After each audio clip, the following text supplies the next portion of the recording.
মজার একটা হাদিস শুনেন, সহিহ বুখারীর হাদিস, মুসনাদে আহমদ ইবনে হাম্বলও এসেছে এই হাদিসটা।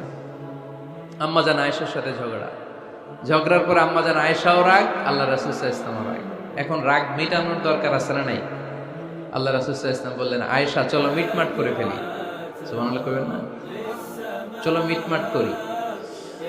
তো কারে ডাকবো মিটমাটের জন্য? ওমর রে ডাকি? আম্মা জান আয়েশা বলে, না, ওমর গলিব, ওমর খুব মেজাজ ওয়ালা, আমার ডর লাগে। তোমার আব্বারে ডাকি? আব্বারে ডাকেন। আব্বারে ডাকেন।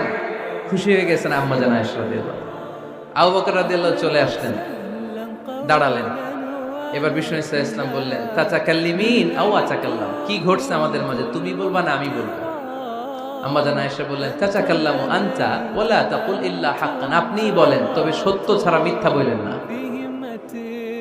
আবু বকর রাদিয়াল্লাহু তাআলা আনহু শুনে রেগে গেলেন, কি এ কেমন কথা তোমার? নবীকে উদ্দেশ্য করে তুমি বলছো সত্য ছাড়া মিথ্যা বলবেন না, নবী কখনো মিথ্যা বলবে নাকি? রেগে মেয়ের গায়ে মেরেছে এক চর। চর খেয়ে আম্মা জান আয়েশা উল্টে পড়ে গেলেন। সাইয়েদনা আবু বকর রাদিয়াল্লাহু তাআলা আনহু রেগে গড়গড় করতে লাগলেন, আবার মারার জন্য উদ্যত হলেন। আম্মা জান আয়েশা রাদিয়াল্লাহু তাআলা আনহু বাঁচার জন্য এবার বিশ্বনবীর পিছনে যে আশ্রয় নিলেন। সুবহানাল্লাহ পড়বেন না? বিশ্বনবী সাইয়েদনা আবু বকরের সামনে দুই হাত মেলে ভেবে দাঁড়িয়ে গেলেন। আল্লাহর হাবিব যখন আম্মা জান আয়েশাকে বাঁচানোর জন্য দুই হাত উঁচু করে দাঁড়িয়ে গেলেন, সাইয়েদনা আবু বকর থেমে গেলেন। সাইয়েদনা আবু বকর এই পরিস্থিতি দেখে ঘর থেকে বের হয়ে ঘরের বাইরে দাঁড়ালেন।